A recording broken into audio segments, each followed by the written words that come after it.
Mr. Paul Flynn, thank you very much for joining me for a second time on the Prymal podcast. Oh, it's my pleasure. So I've a couple of loose frameworks here just to try and keep us somewhat on track for the conversation here. A bit of feedback I got from the last time, which I shared with just before we started here, is that sometimes when people, and I'll include myself in this actually, when we're listening to people who we would class as high performers, and would you class yourself as a high performer? I would have. It depends what you're talking about. Do you know what? There's a good question to start the podcast with. What do you think a high performer is? It does depend. It's actually a tough question, right? Because if I look at it through when I was playing with Dublin, right? What's a high performer? A high performer there was you were playing at the apex of the game. You were playing at the top 50 players in Dublin or whatever. But then even within that, there's levels. So because it would be unfair to say there's no high performers in club football, right? So it is really all got to do with the environment that you're operating in. So you can be a high performer and not be playing for Dublin, right? Because there's plenty of them out there, who are just when you look at themselves, they are operating to the highest level that they can probably perform at, right? By pushing their own body to the limits or making sure that they're training to a level that's on par with people who are training, and maybe even exceeding some of the training that people are doing at inter-county level, but it's just at the highest level that they can probably reach. So are they a high performer? Of course, they in their world they are, and they should be seen that way because otherwise high performance will feel untouchable for some people, right? So you can absolutely be a high performer in your own daily life, in your own discipline, whether it be in work. So I just think it's such it's a tough question to ask, right? Because like when you look at inter-county football, for example, when I was in there, that is certainly, I'm not training at that level now, right? That I was doing there.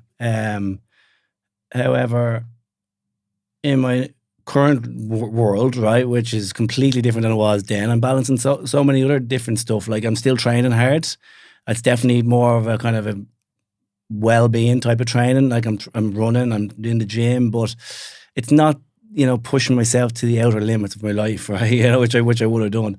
But I have 3 kids now, right? I've got, I've got a business, and so I'm still pushing myself to my limit currently, but mainly it's kind of spread across work, family, and it's kind of redistributed. Yeah. So look, it's a bullshit answer to a tough question, Danny. Why did you give me an easy you brought that question straight to me. Give me an underhand pitch for that one. Yeah, I think when you're talking there, it seems like there's maybe an objective and a subjective measure for high performance, really. So like your subjective could be, I'm doing the best that I possibly can. That's my level of high performance. But then there's an objective, like we were talking about running, for example. You're looking at a half marathon. There's an objective measure for that. It's time. Yeah. How fast can you cover the distance? It doesn't mean that if you don't cover the distance in what we would consider a high performing time, you're not performing. You might be performing within your own kind of capabilities. That's the subjective part of it. Yeah. So yeah, maybe it's quite a hard question. It's going to underline a lot of what we talked about today as well, because you made a really interesting point there. Like high performance can sometimes seem untouchable. And that was what I said to you earlier on. Sometimes when we listen to people who we think are high performing, objectively or subjectively, that can seem untouchable to us because it's not particularly relatable. And especially like if I don't feel good and I see someone coming on telling me, like, let's get out of the sport realm for a second, look at health, right? If I'm not feeling great, or I'm down, or I'm having bad thoughts, or my health isn't good, and then I see somebody come on talk about like, what you should do, get up and get 5 minutes of sun in the morning and go for a 10-minute walk and fucking do ice baths and all this kind of stuff. For me, looking at somebody who's in peak condition, a high performer, telling me that, and I feel terrible and most of my life feels like it's in a shambles, there's no way I can absorb that information. It's too far for me. It's untouchable for me. Whereas if I can see this person as just another person who is doing things that are deemed as high performing, it's a little bit more relatable to me. So that was kind of where I wanted to start with you in terms of, to make the superhuman Paul Flynn a little bit more human, challenges. Things that you find challenging or have found challenging on your journey. And I'm going to split it into a couple of different areas. Obviously, sport is one, but we leave that one to last because that's an easy one for you. It's not that easy, but yeah. Family and business are the 2 other big areas you mentioned there. Let's start with business, right? To not go so personal right off the bat. What are some of the challenges that you are currently dealing with or have found that have kind of pressed you, that have been uncomfortable for you in your business journey? And maybe give people a little bit of context what that journey is. Yeah, so, the current business that I'm involved with, it's called Mobile Medical Diagnostics, and we provide a mobile X-ray service in the community to different places like nursing homes, intellectual disability centres, people in their own homes that it's difficult for them to be to transfer to a hospital. So when you look at it in that context, like when we started off the business, there was only two people involved in it, me and one other. The other person actually set up the business, and we then, myself and a couple of other guys, got involved to assist with the growth, and but it was only the two of us that were full time. The other two were kind of advisors to the business.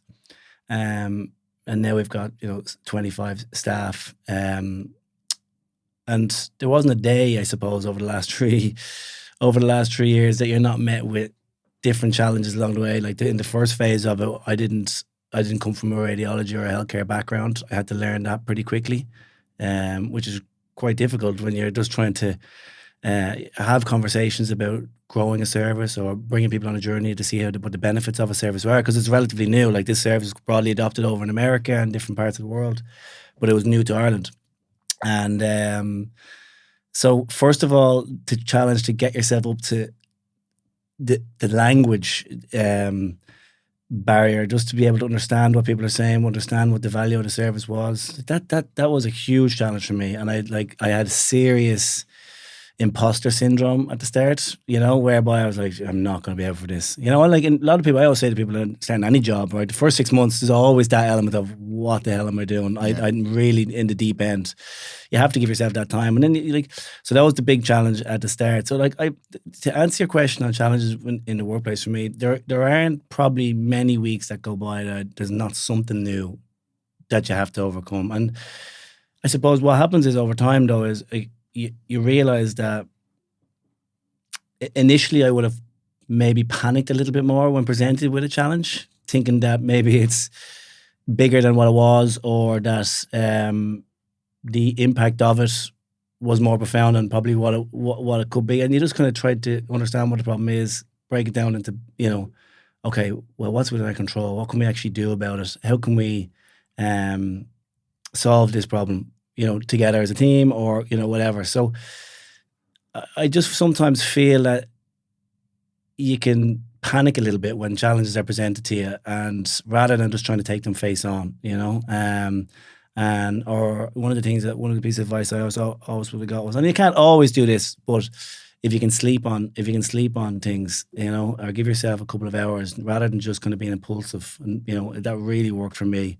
Especially if you have to make a certain decision, or if you can give yourself a bit of breathing space to reflect on it, usually it becomes a little bit easier, because in you're probably doing around 10 different things at that time, or you're certainly in the middle of something when these challenges come at you.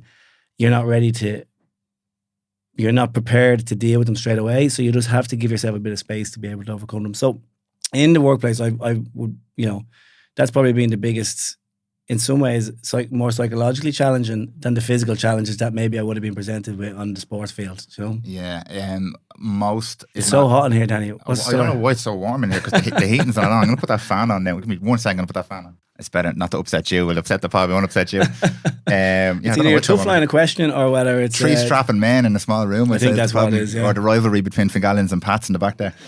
You mentioned, the first point I'm going to make is most of my clients are small or medium business owners. Okay. And I hear a lot about the challenges that people kind of come up against. Most of them are emotional or psychological challenges. A lot of them are like personal challenges. So people have issues with money, or people have issues with imposter syndrome that you mentioned there, or their own baggage that they've brought with, or they can't get out of their own way. It's almost never like, I didn't get the marketing right, or the logo wasn't the right, or like we didn't get the delivery on time. Because those challenges seem to be relatively easy for the type of people who get into business to manage, because it's kind of just, you get on with it and you roll with the punches or whatever. But it's mostly emotional or kind of psychological stuff that they struggle with. With the imposter syndrome for you, do you still deal with that now, or have you managed to kind of work through that? I guess I would have always had this. Like, this is probably, it's probably ingrained in my character, and it's probably what's helped me to grow, whether it be that in sport or in my own career, whereby I've always been hard on myself. I think I said this in the last podcast, whereby, even when games when I would have played well, I'm just bringing sport into it for an analogy, I'd always find the one or two little things that I I didn't do well, and even when I was at probably the peak of my performance levels, I'd there were times when I wouldn't been that confident, that kind of way. So that's kind of similar to the imposter syndrome, where you just feel like you're not sure whether you fully belong.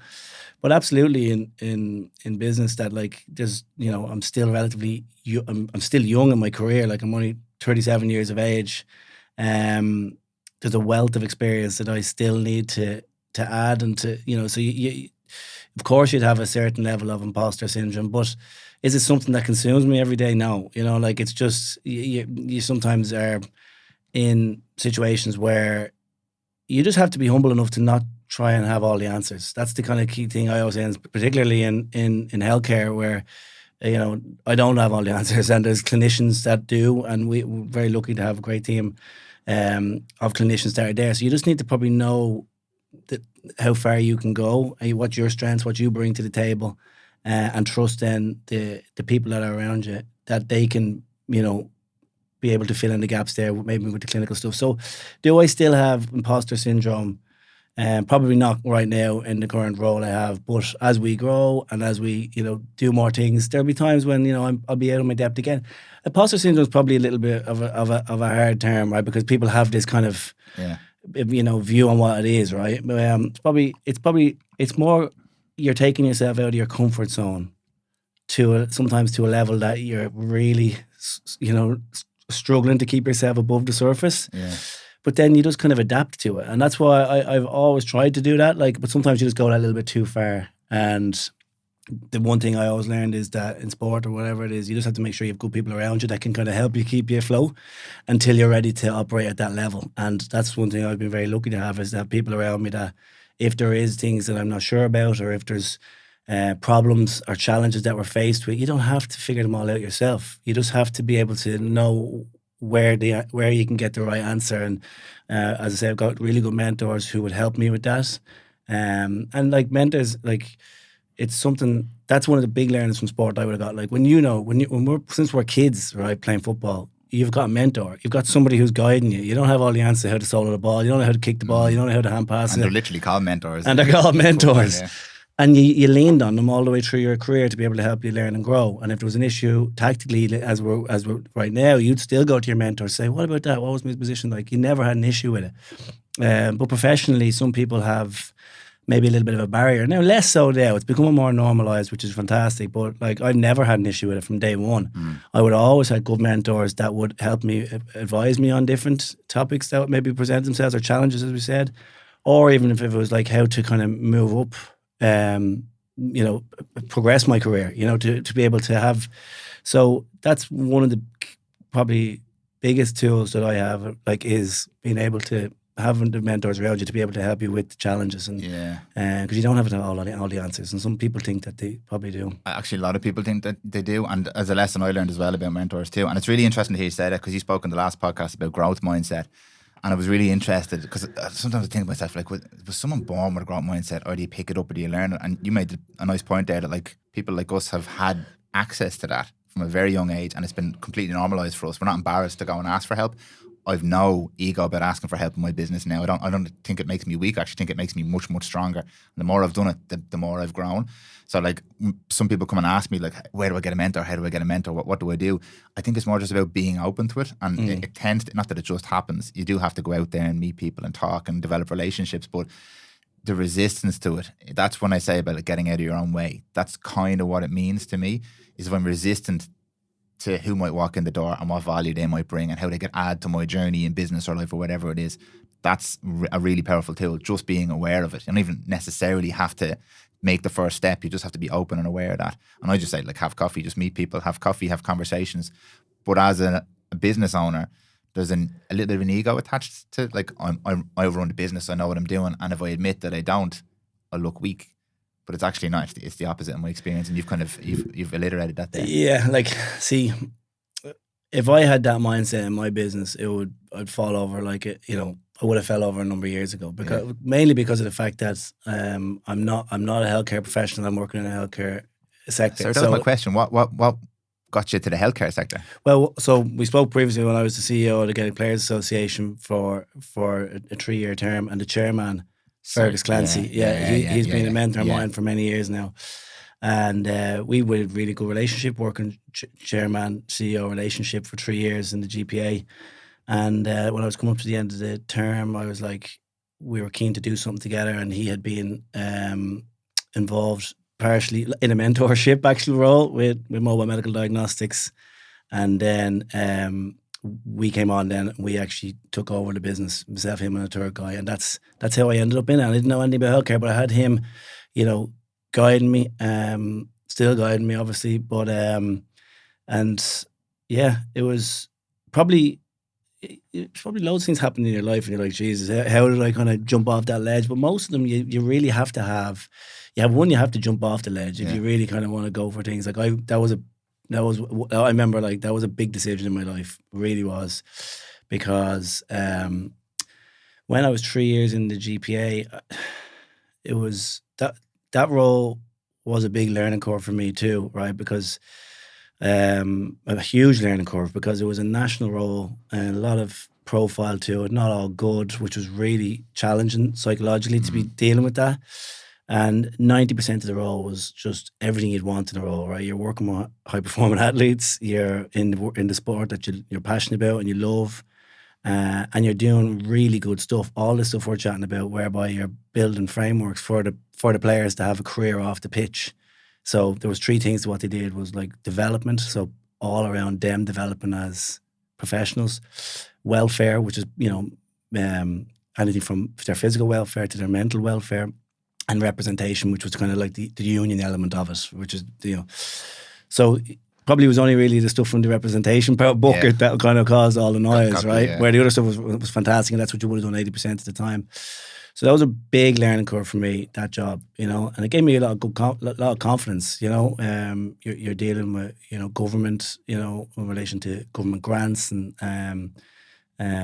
you're dealing with high level negotiations and stuff like that, and then you're obviously leading a team, but you've got 3,000 members, and we end up having 4,500 because we merged with the women's GPA at the end. So they all have needs, and so you're managing a good few stakeholders.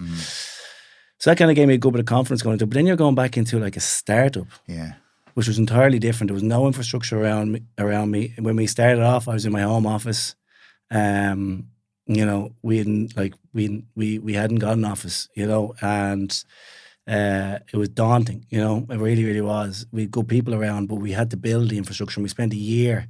We knew that the service was phenomenal, right? And it had the potential to be a game changer. But it didn't have the infrastructure around it to be able to scale. And we spent a year building the infrastructure, from anything from the SOPs, business processes, everything from back office IT to HR. Every element of the business needed just to have proper structure. So we spent time building that out before we even really went after building out customers, and it worked, because then when we met our customer, which was the HSE, it's a big customer and you have to deliver, and you have to be ready for it. So how did I get to that point? I can't even remember what the initial question was. Challenges, and I asked you how you got into the medical industry. Sorry, that's how I got into it. So, but like, the mentors was critical, and the point I was making was that if I went in, like you said, and pretend to have all the answers, it would be completely flawed, and I still don't do it, right? Because it's a very specialized field. You just have to know your limitations. And as I say, we've got brilliant people around us, consultant radiologists and radiographers, and experienced finance professionals from healthcare. So we collaborate, we work together to be able to solve for whatever issues of the day are. So you have to have that mindset in this. It just wouldn't work, and it's not my style anyway. I wouldn't even have done it in the GPA, where you might think, oh, I know that kind of stuff. That's not the way I would go about things. I much prefer to operate within a team, having really good people around you who can you can work with and come up with the answers together. And there's sometimes, obviously, where the book will stop with you, and you have to make a certain call that you might take you out of your comfort zone, or you might just have to be ruthless. And I'm comfortable doing that once I have all the people feeding into the process, and then you just make a call. Yeah. So But I wouldn't have been able to do any of this without kind of like the mentor that I had, in particular with Fergus. He's just been great, you know. Yeah, it kind of it's a nice way of painting that picture of the imposter syndrome as well. Because if you have the mindset that you have the network and you're willing to reach out and you want to ask questions, you want to get help, you don't have that fear of being found out anymore. Because that's essentially what the imposter syndrome is. Someone's going to find out that I'm a fraud.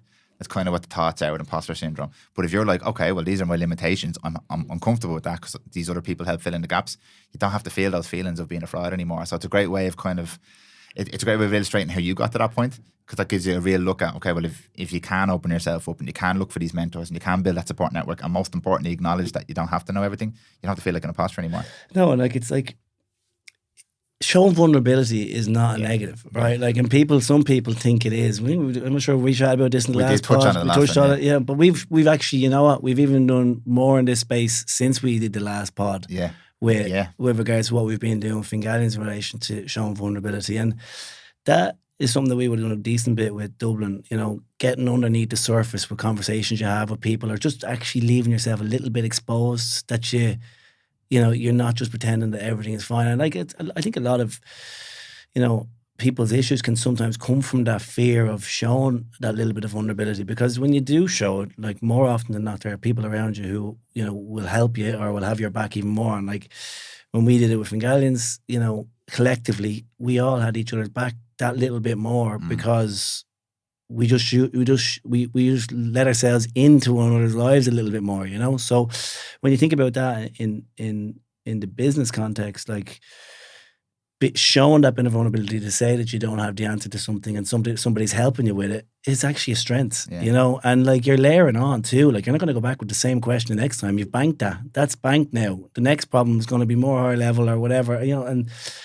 you know, it probably becomes an issue if you keep on asking the same questions. You know, you can't keep going back and asking the same questions, because then you're not learning and growing yourself. And but if you're solving something new and you just don't know the answer, like, you know, ask for help. And you can't always do it, right? You can't have some, you know, but like, in the main, that would be my approach, you know. There's you're obviously familiar with David Goggins. Familiar with, but I couldn't, you know, go further than that. This is a bit of a problem nowadays, I find, with that vulnerability piece, because I 100% agree. It's a cliche to say vulnerability is a superpower. It's transformed my life. The more vulnerable I've gotten, the more positive my life has actually gotten. And it's been no negative experiences for me with vulnerability. But you look at someone like David Goggins, and his message is the opposite of vulnerability.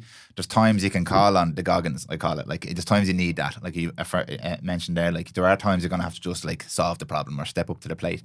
But a lot of the time, that's not really the approach. Like, get up at 4 a.m. and flog yourself for 20 hours and go to bed, and don't be vulnerable and like hard man.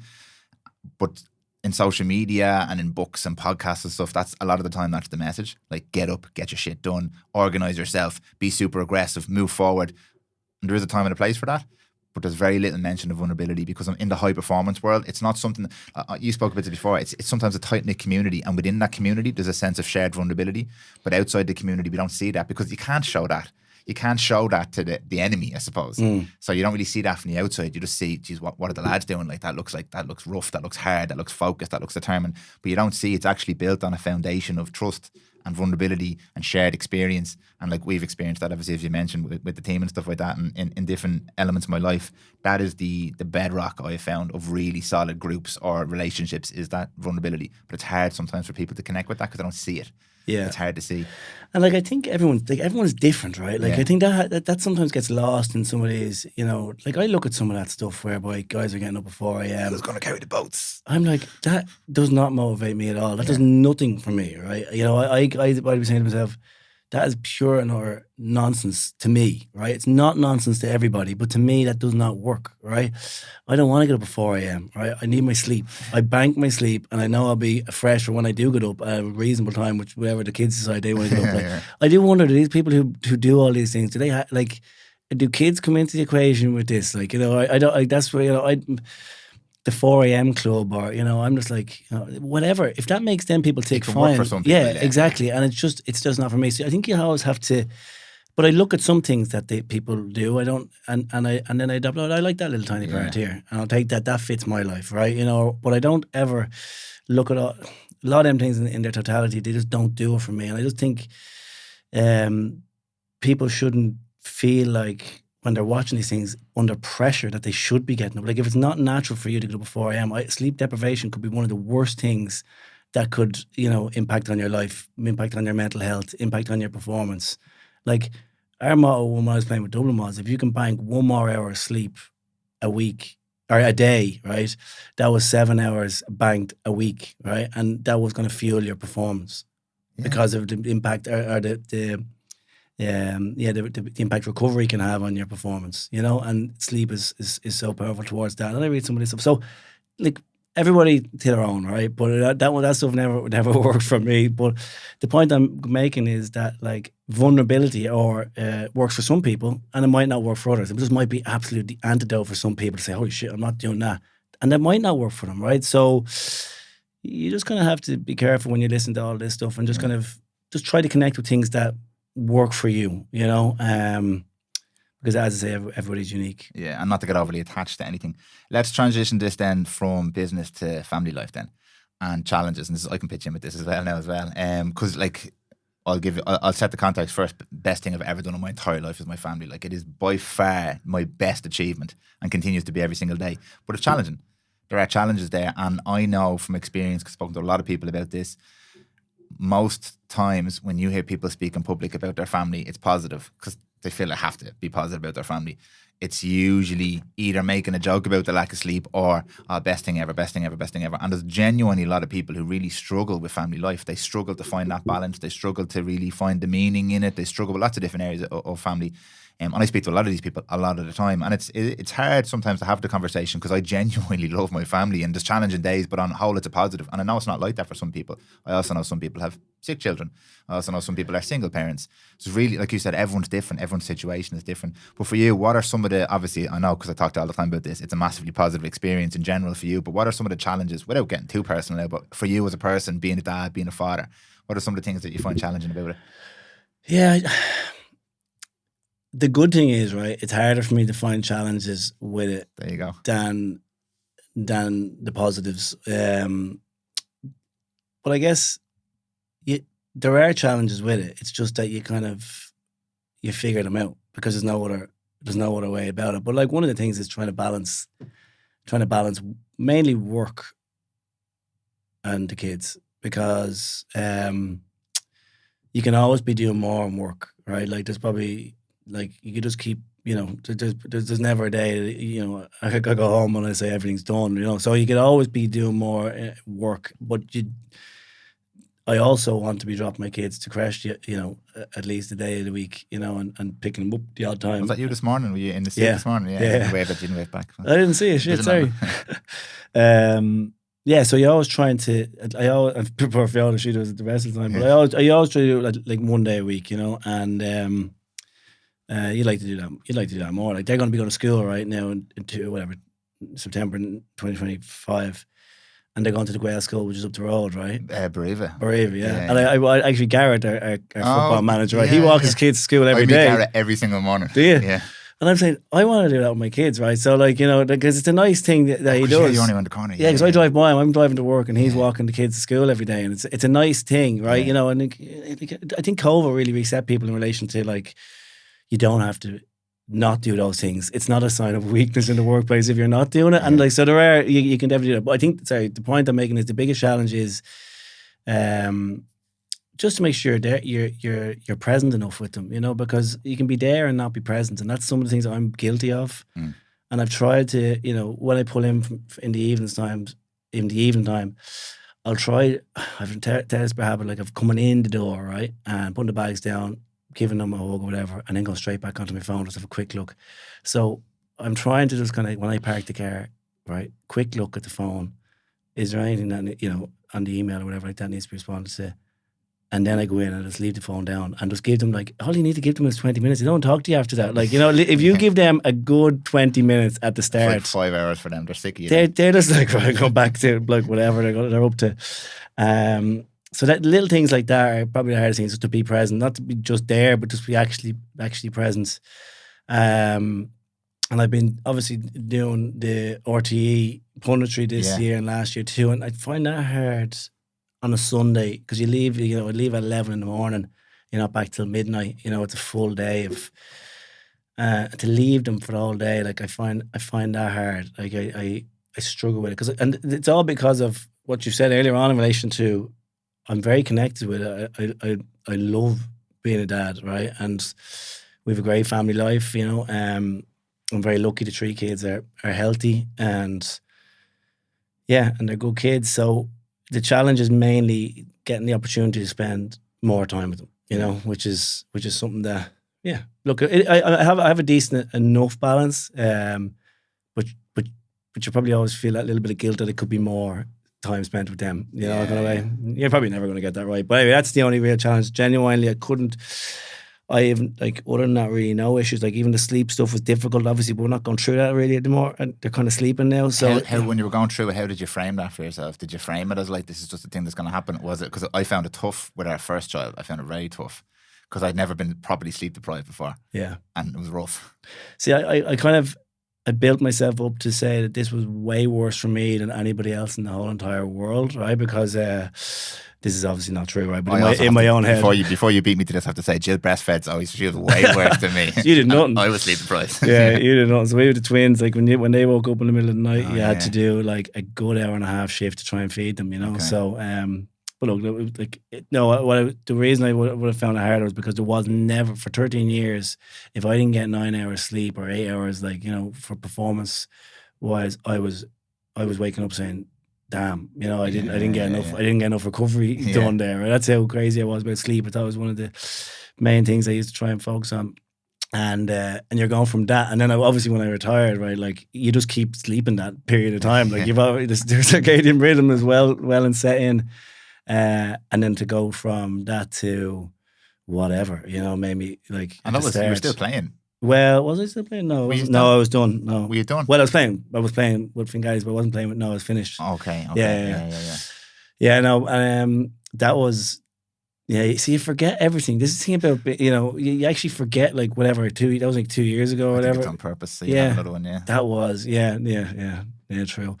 But that was probably the hardest. Now that I think of it, it's so hard. Like, you know, and like, I used to get angry when I'd wake up in the middle of the night, you know, like, it's not that I was angry. It was just like, you're just going to wake up, you're just completely out of sorts. And then you're like, what the hell is going on here? Like, you know, so obviously then you're like, what am I at? And then you just kind of calm down or whatever. But that was, actually, you reminded me, that was the biggest challenge, was the sleep. But you do forget it, like, because I would, like, you do it again. Do you know what I mean? Like, no problem. I think I'll share on this one as well. Your first part there about because so the sleep stuff is the practical stuff, and you forget it and you get through it. And there's a period of time where it's very, very difficult to get through that, and your kids are like 2 or 3 or 4 and they start to sleep like teenagers and you can't get them out of bed in the morning anymore. So that's stuff that you can get through and you can work through.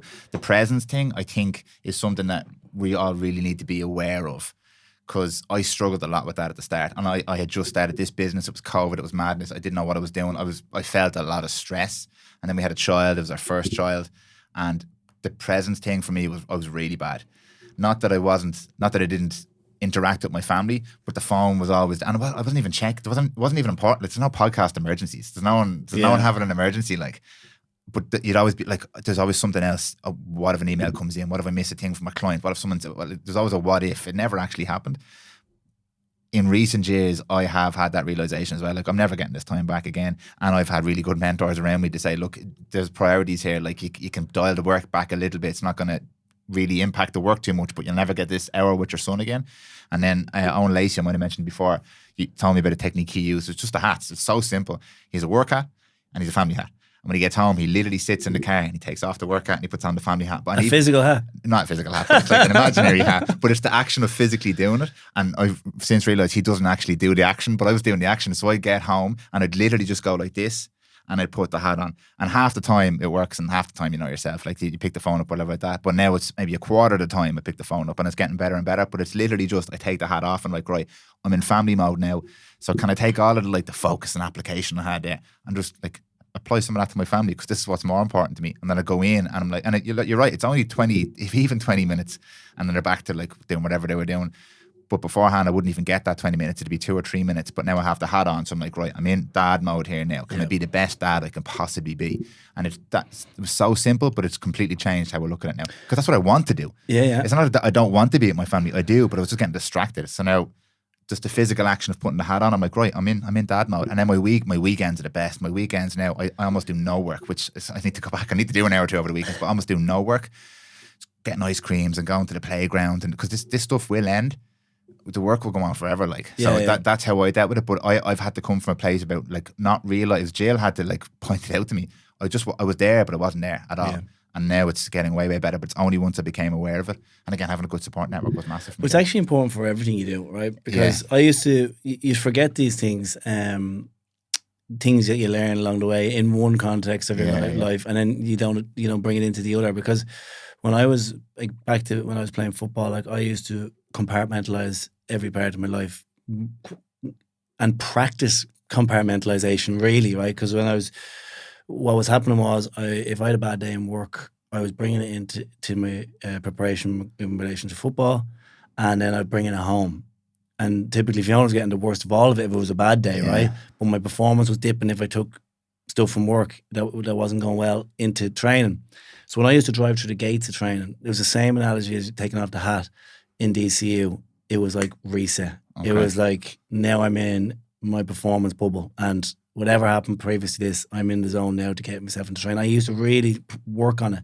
And when I leave the gates, I'd say that's done. Even though obviously you can't just forget about everything, but you can't be bringing, if you had a bad training session, back home then and just being groggy around the house. So I used to really focus on it, because one just drifted into the other really, really easily. And I've actually now just trying to bring it back into, without labeling it that, it's actually what's happening.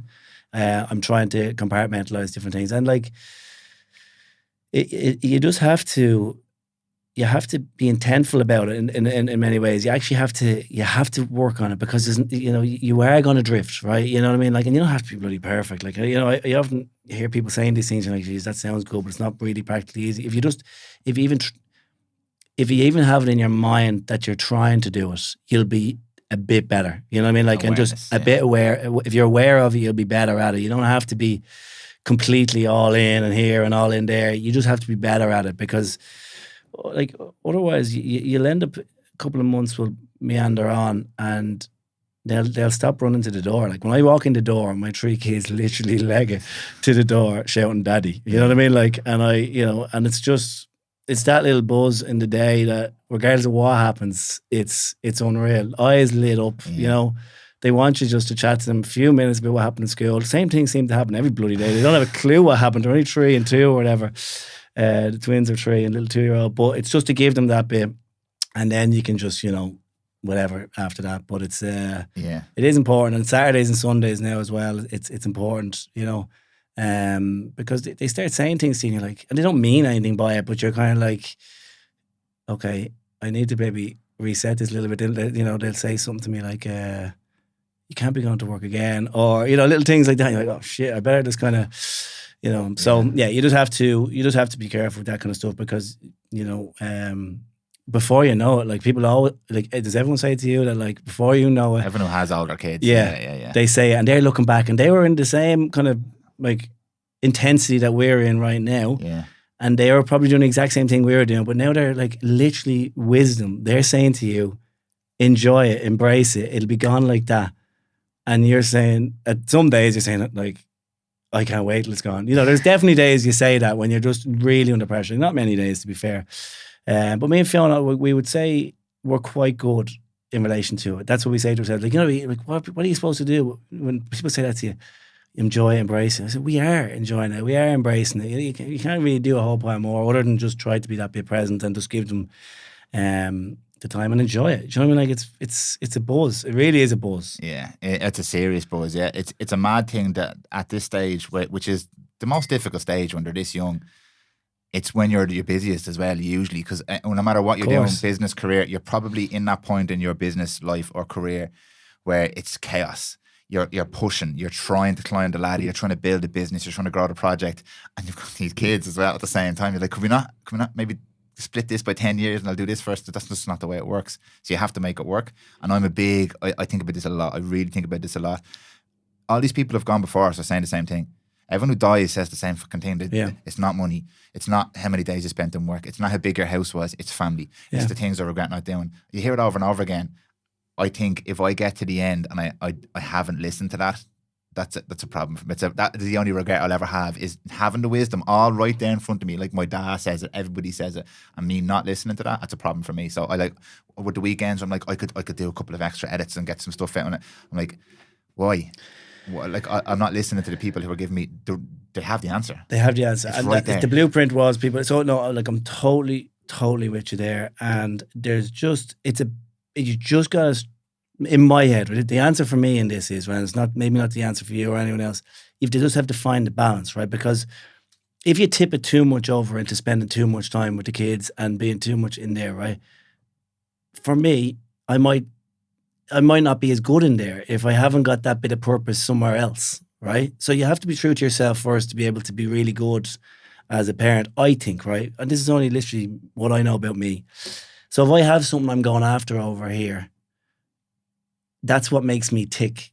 I've learned that, right? If I like, idle hands are the devil's playground for me, right? So it just doesn't work for me. So I need to have that bit of something going on, whether it be, it's probably in two buckets. It's with work and with fitness. I have to have literally both of them. If I don't train, I'm not great at parenting. I'm a demon. Yeah, if I don't, and I'm not good in work, right? So I need to be doing, and I need to have something to be going after in work. But you just have to be able to have the balance. It's not all in. I learned that, like, even through the sport. I said this before. In sport, I went way too all in on sport, right? A bit of perspective now. Like, you have to kind of do it to be able to. At that level, it's kind of a requirement.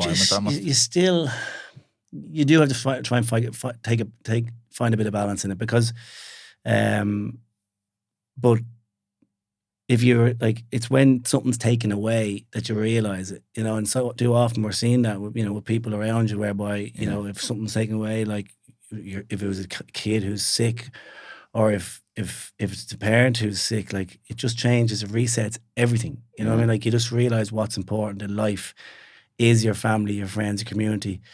But you do also have to have that bit of purpose, because that's also what makes, well, certainly it's what makes me tick. I have to have that bit of purpose. So I just need to make sure you find that balance with the family, while also having that bit of purpose.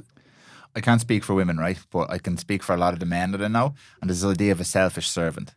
So it's like this idea, put your own oxygen mask on first. And Irish people are traditionally very poor at this concept, this idea. What's it called, sorry? As being a selfish servant. So in order for me to be a servant, to be the father, to be the partner, to help my clients, to help my friends, to play for the team, to be my best for all these people, I have to be selfish. I have to train. I have to get my sleep. I have to eat well. I have to have a sense of purpose and a why in my life, for several reasons. One, my kids see me doing all those things, and their kids don't give a fuck what you say. They look at what you do. They don't care about what you say. They care about what you do and how you interact with the people around you and the lessons that you teach them by the life that you lead, in my opinion. That's my opinion. It's what I've learned anyway. So if they see you not doing all the things that make you happy, or that make you a better dad, or that make you strong and healthy, if they don't see you doing those things, they don't learn to do them themselves. So you're being selfish to be a servant to them. But also, if I don't do those things, I'm not that I'm a terrible dad, but I'm a much worse dad than I could be. I'm a much worse partner to jail. My patience is lower. I'm terrible in business. I can't make decisions. I'm not focused. Now, I'm overstating that a little bit, but I'm much worse at all those things than when I do take care of myself.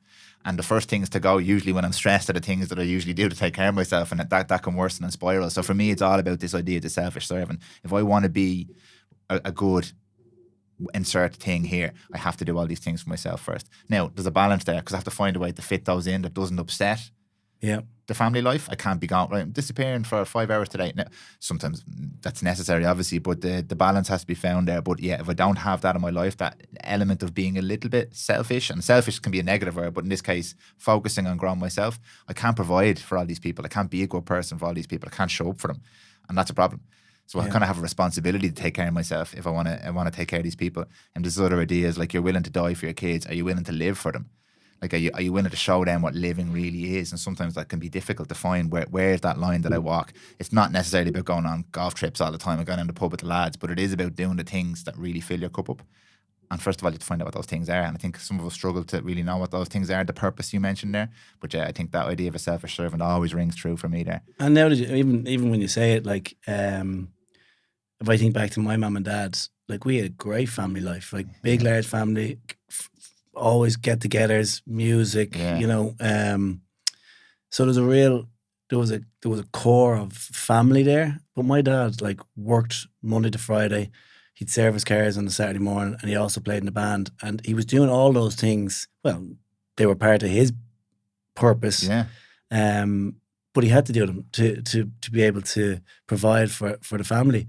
So he had a really strong work ethic, and my mum as well. Like she was running the house, and she was a seamstress, so she'd be like, Oh, really? you know, yeah. So she used to make Deb's dresses and wedding dresses and stuff like that. So, you know, she's grinding all day, and then you know, people come to the house and they're getting fitted for dresses. So the point I'm making is that when you said that is they don't learn from what you say, you learn from what they do. Like, was I sitting there thinking all these things when my mum and dad were at this? No, but when you're chatting there, I was just reflecting it at what you're saying. I'm saying that's you're absorbing that. You're seeing the work ethic. You're seeing the family focus.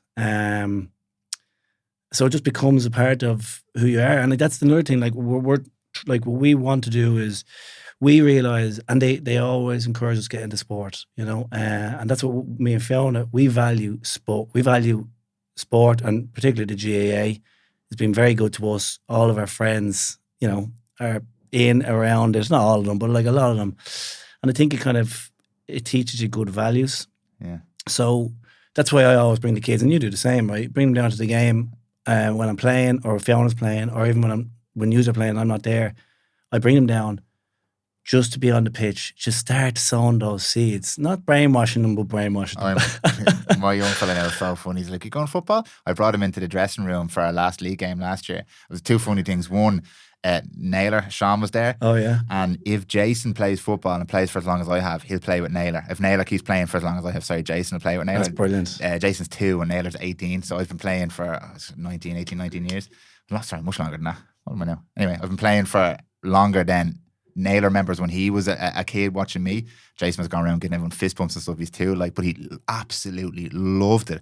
But he loved seeing me do it. Yeah. Jill says like she brought him down, and I think he was less than 2 at this stage, and he spent the entire game watching me. Like his 2-year-old, like distracted by butterflies and all. He just stood there watching me. So he's absorbing that. Like there's something going in. Like Daddy's out there. He's doing. So he's as intense as you are already at 2. This fella, he's going to be twice the athlete. He's a unit. This fella. He is. But he's absorbing that. So there's lessons he's learning there. But like Daddy's doing this thing. He's trying really hard. He's doing his best. He's encouraging the other guys. He's high-fiving. He's milling lads over. He's milling a few lads get milled. But yeah, I think it's so powerful. And for me, like I said this to you the last day, we had a chat about the final, and when that final whistle blew, I almost, not that I didn't care, but I was like, where are the kids? Like, where's my family? We'd lost by a point, championship final. I'm supposed to be devastated, and I was, but like the kids were there. I know, and that overruled everything for me, and they were a part of it, and they were excited. They didn't care if I won or lost. They didn't care if I won or lost because they were there and they were on the pitch and they saw me play and they were wearing the jerseys and stuff. That stuff was magic, absolutely magic. But if I'm not present, that stuff passes by and you never get it back. So like for me, as all these things stack up, I'm like, okay, it just helps me have that awareness to prioritize it and to balance it out. Yeah, really powerful. You mentioned sport. You've actually mentioned a couple of challenges there, but anything that sticks out to you in your sporting career, something that you found very challenging? As an isolated incident, like as in one episode? No, just in general. Was there anything about the process of sport or being in that environment that you found challenging? Because this is kind of what I was touching on at the start. A lot of the time we can listen to people like yourself speak. You've had an illustrious career in football. You performed at the highest level for such a long time. You're someone a lot of people would look up to in our sport. And that can be not relatable for some people. Sometimes if they don't, they view it almost as something that's so far out of reach for them. I could never do this because Paul Flynn is this and he's all this. And to know that there was some stuff within that challenged you, it didn't have to be something that crippled you or anything like that, but that challenged you and that you had to really work through and deal with, is sometimes good for people to kind of get a taster for that. Yeah, no, I could be here all night telling you about the things that challenged me through my career, and like, but I'd say the main thing that would challenge me was injuries. Okay. Because everything gets kind of taken. It's like if you look at the game, right, you've kind of probably got 4 buckets. You've got 4 pillars of performance. You've got your technical. How can you improve technically? How can you improve physically? How can you improve tactically? and how can you improve psychologically? You know, like if you're getting all those things right, you know, you're always trying to get little things within those 4 pillars right to improve your overall performance, both individually and collectively. But injury was always the one that made me struggle even to do anything in any of the buckets, right? And you know, even though you could be working on tactical or you could be working on the psychological elements of it, it just always seemed to test me a lot more, and maybe some other people. I just found it very difficult with regards to injuries, and you learn as you go, right? Like, you know, and they're not. I was very lucky. Like the longest injury I had, it's not a great injury, like, but I had to get back surgery, but it was only a 3-month period, but it was like right back to not being able to walk, but up to be able to perform, you know, back on the pitch. But it was more, and that one's probably easier, funny enough, than some of the other ones, which you're like a 4-week block when you're in the middle of it, you pull a calf. And I used to find them really, really challenging. Psychologically? Well, physically, like you can't bloody do anything, right? Course, so it's nearly, it's impacting everything on it.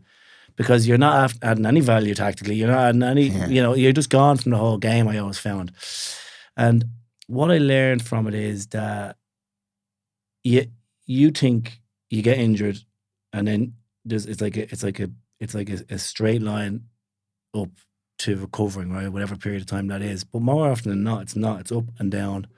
It's a jagged line, right? Because you get setbacks along the way with injuries. Like it's just so challenging. I just also found it very difficult even to be around the squad when you're injured, because everyone's coming up to you and they're kind of, you know, asking you about it, and you're not really you just don't feel like you're adding any value. Injuries was always the one that really got me. It was kind of like, I would always be one of the more positive kind of focal people around the place, trying to bring energy to the squads.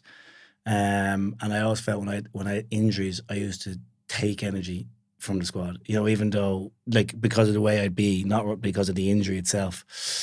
So, but you do learn, like, as you go, like, you know, and I didn't get a lot of the injuries in the early days. It was mainly probably from around, you know, late 20s onwards when they started to creep in. But, you know, you probably get a bit better at dealing with them as you get older. Like, you just kind of learn that you have to take it, stick to the process, as they say, not focus on the outcome. Because you get injured, you're like, right, well, the outcome now is I need to get back onto the bloody pitch as quick as I can. Yeah. But it's really, the important part is what you do in between that time, taking it day by day, and just try to get small wins along the way. And like, I try to take that approach probably most things, you know, but injuries, it's really important to do that. Take it into bite-sized chunks, take it one day at a time, accept that it's you can't focus on the outcome, you have to focus on the steps that it needs to get you to the outcome, and accept that there's going to be setbacks along the way, you know. But do you find, like, you're never injured, but well, you're always injured now. So no, it's funny. No, it's the difference now. I'm never injured now, but because people forget, there was a period of time, maybe 3 or 4 years, where I had a lot of injuries. I had a lot of chronic injuries. I was training too hard with no structure and pushing too hard and was getting injured. And the other thing about injuries that you kind of touched on there as well is, while you're injured and you're going through your zigzag, the team are progressing. They're growing, they're developing fitness, tactically, strength, all that kind of stuff. So you can't. It's not even that you come back in at the level that you left the team at. You have to almost overshoot a little bit to try and catch up where you would have been had you continued playing, and then the touches off and all that kind of stuff. I found the same as you. I found it quite an isolating experience to be injured for anything more than a week or two, because it's just human nature. But you're no longer really a part of the squad, because you're not offering value. And then the other thing is what we touched on earlier. Your sense of purpose is gone. Especially now, I never played at your level, but like, a lot of what I do every single week is football. Like, it's 8, 9, 10 hours a week between all the different bits and the bobs and the training, the think about and the planning and the video and all that kind of stuff. It's a lot of what I do, and it's a lot of where I used to place, still do, a lot of my value as a person was tied up with, am I a good footballer? Do the lads respect me? Do I contribute? Am I part of this thing? And that's taken away. There's nothing you can do about it. You get frustrated. So, but that's what I was saying now. So back then, I was so all in on football. Yeah. And this is why it probably was such a challenge for me. Because when you're so all in on something that gets taken away, you lose your whole identity or your whole being. Now it's only part of it, yeah. Now, like, for example, I was telling you last month, I'm training for a half marathon, and I was going so well for the first month. I was tracking really well ahead of the times I thought I was going to be able to do. Started to get ambitious, and then I pulled my calf. For a month, I couldn't run, so I went to the gym for a week. And a week into going to the gym, I put my back out, and I literally couldn't do anything for 3 weeks. Like, couldn't do one thing, and then I couldn't run for 6. But like, I I had like I just spent more time with the kids and I spent more time at work. And while I wasn't, as I was saying earlier, I'm always better when I'm training. I could accept that I could accept it much more than I could when I was all in on football, because it was like everything was being taken away and life was crumbling around me. Obviously, perspective now, that wasn't the case, but that's how it felt. Yeah. It's a great learn. It's a great lesson as well. And speaking of injuries, do you want to share with us you had a bit of a bad bang last year? I did. Yeah, you were there. I was there. It's crazy. 10 feet away from you. It was awful. Yeah, that was actually. I actually when I was chatting about that there a second ago, I forgot about that. That was probably the worst injury. That is definitely the worst injury I've got playing. Yeah, well, you obviously know we were playing Clontarf in the championship over there, and like it was such a shitty year for me last year with injuries. Like I kept getting like little tweaks in my back and my hamstring, and I couldn't get a run of it at all. And I just got a bit of a run of it coming into championship. I was like, this is just going really well, and came on. Probably around 10 minutes, five minutes into the second half. Let me just set the scene here. We're like a caged bull on the sideline. I could fucking feel you warming up on the sideline, like, and just paw on the ground, buzzing to get on, because you'd been really unlucky with injuries, and you had a bit of a clear run into that game. And what was the score? We were 3 or 4 points down. We were 4 down, and then we just got a point back, and we were building momentum. We were all over them, and I was like, if you coming on here now, we've got this momentum here. I was like, I don't care if we're 4 points down here. I think we have this. Yeah. And I'll let you take the story. Well, you can probably do a better job of telling it than I. But anyway, I was in centre forward position, went to run out to kind of the half back position to win a kick out, and the Clontarf midfielder, he was running across the pitch from the midfield section. So I was running at full pace with a guy right behind me. And I thought I was just going to catch the ball, to be honest with you. And then he came in from the side, and he probably thought he was going to catch the ball because he had no eyes on me and I had no eyes on him.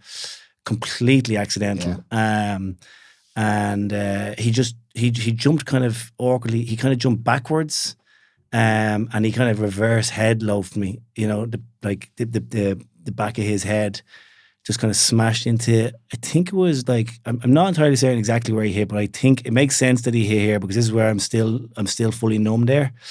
I'm just pointing obviously to the left my left eye, just to the left of it, my temple. Anyway, whatever way the contact hit me, it shattered every bone in my face. It shattered, nearly everyone. My 2 eye sockets were broken. My nose, my skull, just above the nose was cracked, and the 2 upper jaws were broken. And you're just like, I remember sitting on the ground. And I remember I remember immediately afterwards. The funny thing is, I didn't lose consciousness. I remember I was dazed, but it was like just a daze. It wasn't. I've had concussion like probably 5 or 6 times, and this wasn't a concussion because I was fully okay directly afterwards, and I could remember everything that day, and there was no fuzziness. But it was a weirdest sensation everywhere, whereby I knew there was something seriously wrong with my face, and I couldn't tell what it was. I wasn't in pain, or anything like that, but it was just when you know. Yeah. So anyway, thank God, playing against Clontarf, there were 3 doctors around. Very lucky. One of them playing, Jack McCaffrey, and the game stopped. Noel, Jack's dad, came on. He was tending to me. Jack's mum was there. She's also a doctor, and there was also a consultant there from it. I can't remember what hospital it was, but he did introduce himself to me again. Can't remember his name. So we're very lucky, and they were there to respond. They brought us to the sideline, and obviously I was getting prepared to go to hospital, but then it was bleeding, and the blood, because I couldn't breathe from my nose because my nose was broken. It was blocking the back of my airways, and I couldn't breathe. So there was a big panic then that like the game was stopped again because they thought I was losing consciousness or whatever. But anyway, it ended up that it was just the blood clot that was kind of catching me and I couldn't breathe. But when I calmed down a bit, then it was pretty okay. And I went to hospital then, and it was kind of a weird thing. It's only like probably afterwards when you're reflecting on it a little bit. Try not to reflect on it too much. Try to sort of move on from it. It was funny. I was driving along one day coming back from town. I was in a taxi one day coming back from town, a work event, And this is around 10 weeks afterwards. And this thing came up on my Instagram. It was like one of these reels of a boxer. I don't actually know who he is, right? But it was a boxer who was preparing for a fight in the video. And he fit as you can see, fit as man, like, perfect condition.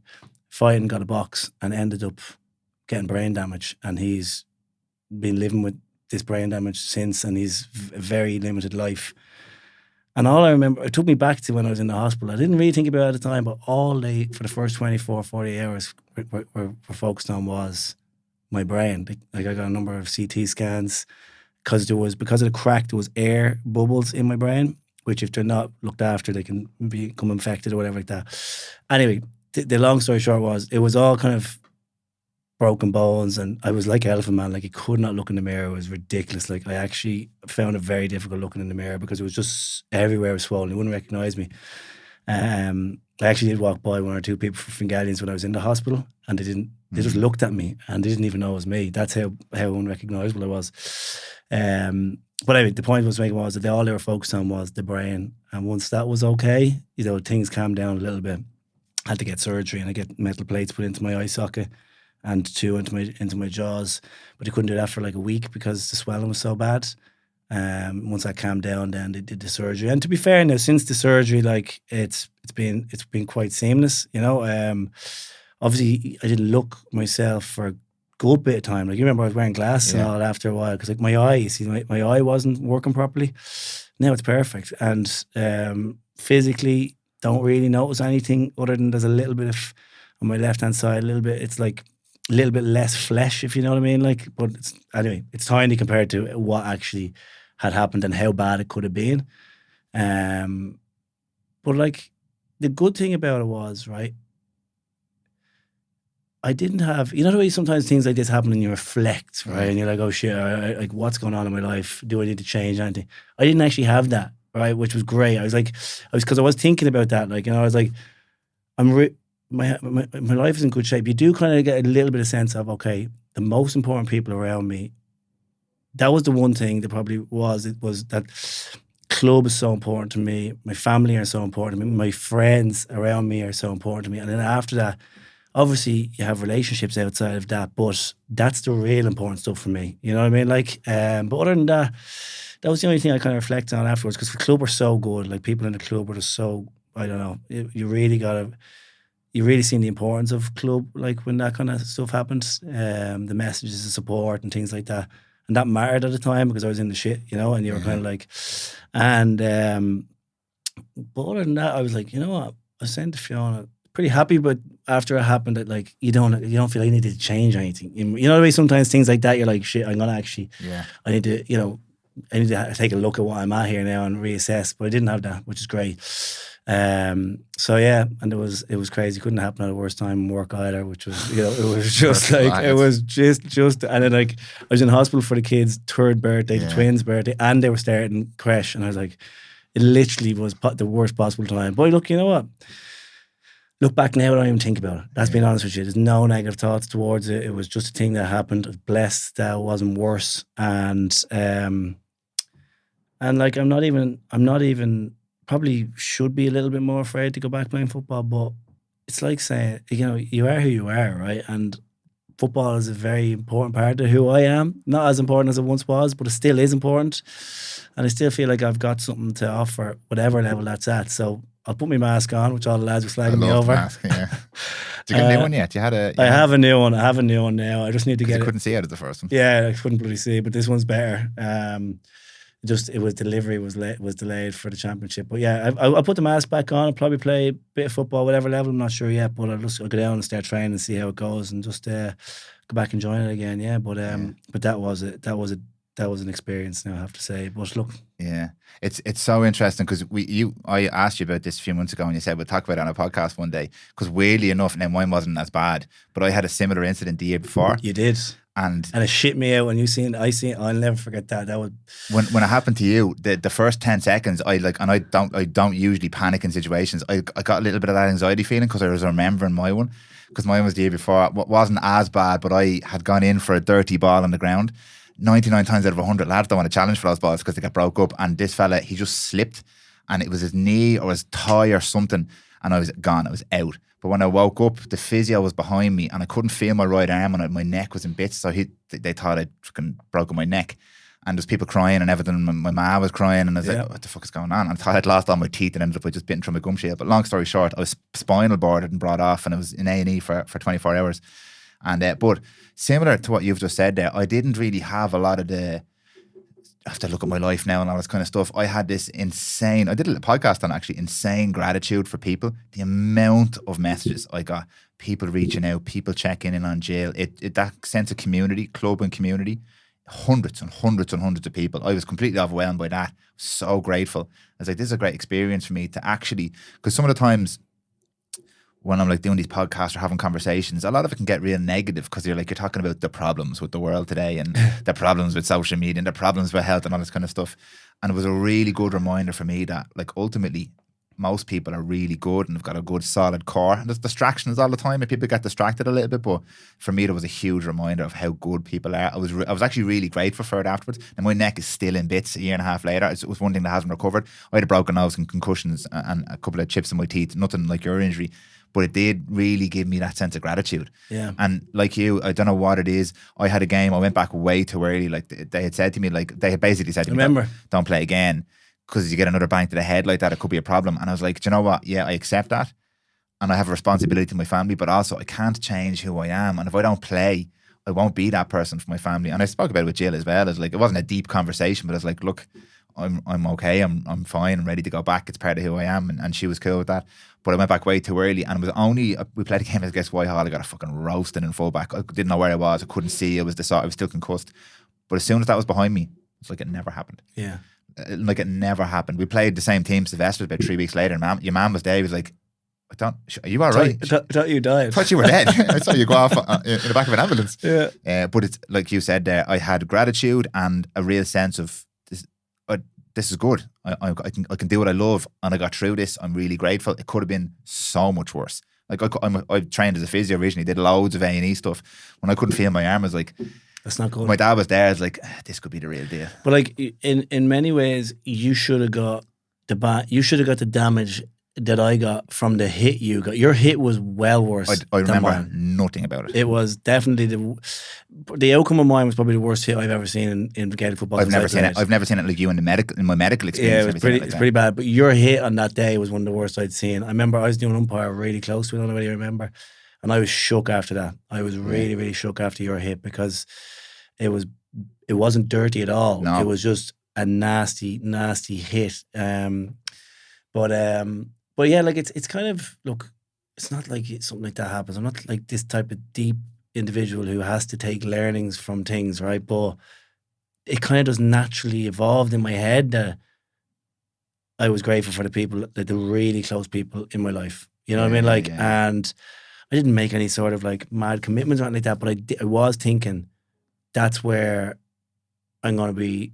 I want to spend most of my life, you know what I mean? Like, that's where I want to, I want to be, because that's the important stuff, and like sometimes you can get caught focusing on some of the stuff that is less important, which you sometimes just have to do. But I just kind of figured out, look, now I'd be much better if you have those people around you, and like sometimes you don't get a chance to learn that. That's the thing, right? If you ever go to, just gonna say that, if you ever go to like a funeral at like, or which is obviously very sad, and there's a massive support around at it, and you're saying, geez, if they only got a chance to see the amount of people that loved them, that cared for them, that were there for them.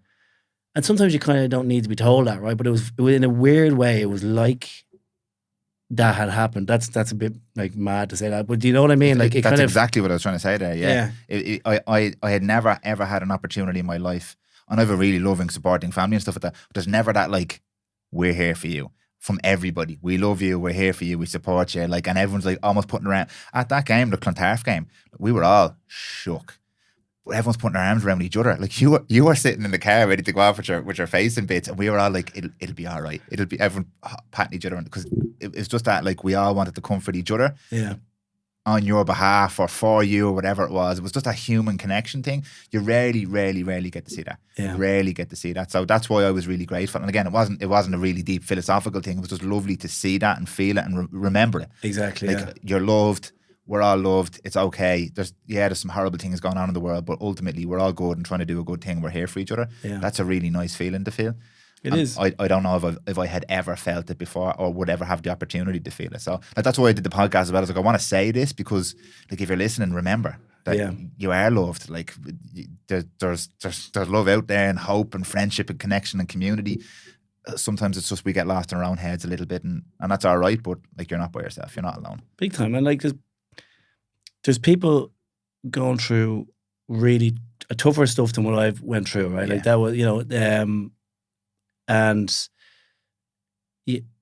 and sometimes sometimes there's shit going on, right? People are like, you got to stay positive. You got to be. Yeah. Sometimes it's very difficult to stay positive because the situation is very grim, right? You don't have to always, and sometimes you think that the answer is to try and stay positive. You know that kind of way. Yeah. Whereas sometimes it's just sometimes people are going through through really tricky times, and it doesn't have to be always positive. But what can help them get through it is knowing that they have a really strong support structure around them, and it doesn't always have to be in their face. It's just knowing that it's there. Yeah.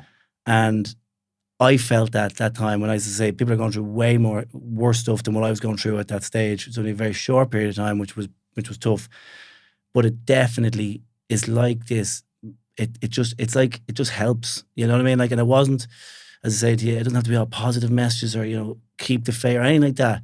It was just knowing that they were there, even when you were having a really bad day. It was good to know that there were people there who cared, and that's why I just, that's just probably a little bit of the learning, man. Like it's actually, I forgot that you went through the same thing, and so it's actually it was so weird for me to see it happen, just because of that it was when it's so close. It was a year really between the two. But yeah, when the initial impact, it was getting flashbacks. Is all I could remember, and to see it was actually sad. I don't know if I said this to you. I was sad that you had such that we didn't win the game. So sad. I was like, fuck, man. Like, what? Wait until a later game. Like, based on the way your career had gone and the type of person I know you to be, if that had been the end of the career, that was what I was more sad about. I was like, I'm sure he'll be fine because there's loads of people here taking care of him. But if that's to come on, because I could feel the energy, and I knew how difficult that year had been, and I know how much you love club football. I know you love playing for Dublin and all that kind of stuff, but I know how much you love club football. If that was going to be the end, I would have felt it was an injustice. It was just an injustice for what the whole story was, the whole thing was. Not because it's Paul Flynn or anything like that, but just knowing how much that thing meant to you, and you were coming on to be with your club and be with your friends and do the thing. And that was the way it stopped. That was the whole thing for me. It was like, Jill asked me, she's like, how are you feeling? I was like, I'm just real sad. I hope this isn't it. Like, I hope this doesn't end the whole thing for him. Not for us or for the team or like that, but just for you. I'd like you to be able to make that decision for yourself. It's just a small thing, but that was the emotion I was feeling at the time, which is weird. I know. And like the crazy thing is, the game kept getting pushed back. The final kept getting pushed back, right? I remember, yeah. And I kept getting, like, I was just recovering, like, naturally, not thinking for a second about playing. And then I got like a 3 or 4 week gap. And I was like, I just remember I was away with Fiona. I was like, Fiona, I think I'm going to go back, and give this a shot. You know what I mean? Like, I feel like I actually went to the doctors and I was like, is everything secure now? And they said the worst thing they ever could have said to me, you are stronger than you ever were. And I was like, perfect. So I remember saying, right, Grant, and they just said, you can't get a bang in the eye because there's a steel plate in my orbital floor now. It's like a mesh. It could sever the and it could sever, yeah. So they just said, if you're ever to go back in the future, you got to wear a mask. So straight onto Google, what are these masks? Where do you get them? And I remember coming down for the first session. I remember the middle of fucking Ardcat at night time, the pissings around in the middle of nowhere as the Batman walks out of the fucking darkness. It's like, I thought you weren't coming back. Yeah. We'll see how it goes. See how it goes. I remember the first session, I couldn't catch the ball because I couldn't see properly. The lights were glaring off each other. And I was afraid to get into challenges. Second challenge, third, fourth. Yeah. And then, like, I remember 4 sessions in, probably out in Ardcat still. Lewis had one of the teammates, he had a flailing arm and he whacked me in the face. And I literally thought my face was going to fall apart. And I was like feeling it and all that, and everything was fine. And it was the best thing that ever happened, because then after that I was like, I can get hit. You know what I mean? Like, he actually gave me a good belt, right? Not on purpose, but it was a bit awkward. And I was like, perfect. Like, that's what I kind of needed. I remember driving home saying, perfect. If I can take that kind of hit, you're not really going to get, that many bad hits again. like that's the thing. That's how I kind of justified it in my own head. I've been playing football for so long. Yeah. That's the only time I've ever had that severe of an injury. It's a freak accident. The chances that happening in Murphy's Law, the chances that happening again are really small. So it's not like I'm taking a huge risk here. Going, that's how I justified it anyway. Yeah. Like it's a freak thing. It's an accident. Like so. But anyway, to put, I was so like to play 5 minutes or whatever I played in the final. Yeah. Even though I didn't like actually touch the ball, was a real line in the sand. It was really important Against Clontarf. Against Clontarf, it was crazy, and it was actually even though we lost, it was a massive closure for me. I was obviously pissed off that we lost, but I was like, that banked. If I had to wait until next season to play, it would have been like I probably would be still overthinking it. Do you know what I mean? Like, yeah. Whereas then I was like, great, I done. I came on, everything's done, over with. You know, so that was huge. So yeah. So that's amazing. Yeah. Last little section now before I let you go, right? And I've given you loads of time to think about this one now. So I always like people to have some like real practical takeaways from these kind of conversations, and you've loads of them. But if there was some framework that you've used across all of these different kind of scenarios and elements of your life that you found really has helped you, like something practical that you found, a system or a tool that you found has helped you to progress or move forward or be a high performer or be the best dad or whatever it might be, what would you say? What jumps to mind for you? I was thinking about this, and you didn't really give me a whole pile of time, right? You're a high performer, Paddy. You've enough time to get the job done. I was like, the one I think about was going to be a work one, because I actually needed this one, and I kind of, I remember I told Michael Darren McCauley about this, one of my own teammates, and I met him recently, and he had his notebook with him, right? Because he was actually coming from a work meeting, and he just met me for a coffee in town, and he showed me the Eisenhower matrix. I never called it that once in my entire life. You just called it squares. Until you told me today that's what it was called. Because that like was, you know, and still is a kind of tool that I use to help with productivity. Because like, and what I would be quite good at is, especially at the end of a week, I'd like to just kind of take a few notes on what I need to do to start the next week, just what is fresh in my mind, because like that, that's nearly a closure of the week as well in many ways, back to what we're saying about kind of being present. And I'd always make the list on a Friday, and then on a Monday morning I would then prioritize and using the framework. I don't actually drive the framework anymore, but it's actually psychologically in my head now. I know that essentially the framework is that you're focusing on tasks that are in the high importance, high urgency bucket more than the ones that are in the low urgency, low importance bucket, which you can typically do, right? So if you just look at the framework, for anyone who's listening, maybe wants to, it's easy to explain. And if you just categorize the tasks that you're due to do in order of importance and urgency rather than just urgency and low importance, or which sometimes can happen, people are just going to drift towards doing things that are not urgent and not important, but they might like doing them. And that's, you know, it's an easy thing to do. But if you can just try to structure your day or your week with this framework in mind, you don't have to be just drawing it all out, but if you can just have that in your mind, it can really help with productivity. And I certainly use it. But I remember, as I say, when I told Michael Darren, he's still using it. It just shows that it is one of those practical tools that you can actually get something out of, because loads of people like struggle with maybe procrastinating on things, or just getting stuck into things that they like to do, and like, you know, they're not getting the stuff done that they should do.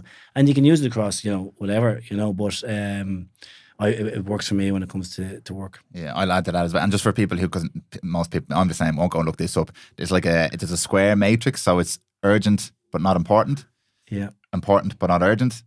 Urgent and important, or not urgent or important. So it's trying to prioritize that. I've always fallen into the trap of doing the urgent stuff, the not important, the urgent stuff. Like, because the nature of my business as well is I've deliverables. So there's certain clients, there's edit lists, there's stuff that has to get out on time and stuff like that. Someone's like, I have to get this done. But you'll always get that done. You'll always find a way to get that done. So my challenge has been to try and find the stuff that's important, which in the context of my life is the stuff that's going to move me towards my goal. Because if I'm focused on the urgent stuff, I'm never moving anywhere. I'm just in this thing the whole time. And I lift my head after 3 months going, why haven't I grown? Why haven't I moved forward? Why is nothing really working? It's because I've never actually done the important stuff. So like there's this phrase, you actually have it in here, eat the frog. This idea of like that important thing, there'll be resistance. There's going to be resistance to that. But if you can find a way to build that into the start of the week or the start of the day or whatever it is, then it's boxed off. It's banked. Like you always talk about banking. You talk about banking sleep there. You used to talk about banking fitness sessions when we used to do runs and stuff. You'd say to the lads, 8 runs done. All 8 of them runs are in the bank now. Money in the bank, yeah. That idea is brilliant because it's like, there's a sense of, it's like a gamifying it. Like it's, that's in my back pocket now. No one can take that away from me. And with the important stuff, it's the same. You do that important thing on a Monday morning or whenever suits the schedule. It's done. It's in the back pocket. And then after 3 months, you look up and you've done 10 important things. Yeah. For me, I was always getting caught in the urgent. So I like that, the Eisenhower matrix. So look it up on Google if you want. But yeah, that's a tool that I use. And same, I don't actually draw it out anymore, but I just can I identify the needle movers. Exactly. What are the important things? They're usually the things I don't want to do as well. Yeah. They're usually like, there's resistance because it's out of my comfort zone, or it's something that I don't really want to do, but do it first and get it out of the way. Paul, really enjoyed this. Yeah, good chat again. We probably had a better chat this time because I didn't even know what was to expect the last time. I had a little bit more. I think you were under pressure the last time as well. With time I was. Kids. Yeah, this time now I could stay here all night, but sloppy start. I didn't answer your first few questions, but I think we got into. I think we got into it, and it was a joy. Fair play, all you're doing here. Love this room. That's why I wanted to come back just for a cup of tea. For a cup of tea, yeah. You were going to run down, which actually now you didn't end up running. But it was lashing, so I didn't want to come and mess up your seats. Fair enough, yeah. Now look, as I said to you last time, I really do appreciate your time. I've always been a big fan, and you're obviously a firm friend now as well. And we've a shared experience in getting knocked out and going into the hospital. Well, you didn't actually get knocked out, so. But yeah, thank you so much. And sometimes, and I know it's a cliche thing people say at the end of podcasts and stuff like that, but sometimes people actually do ask me, like, would Paul mind if I have a question I want to ask him? Would you, if people want to reach out and like ask a question or anything like that, could be about work or business or personal life, do you mind if people reach out and have a conversation with you? No, not at all. Where's the best place to catch you? Through you, just whatever. If you can ping me a note on LinkedIn is probably the easiest, or or Instagram. Do you know what I mean? Like if you can just send me a message there, But, okay. I'm not going to say I have the answers. Maybe I'll have questions for them. Yeah, probably. Yeah, but building those connections is what it's all about. 100%. Yeah. Thanks so much. Come on, Danny.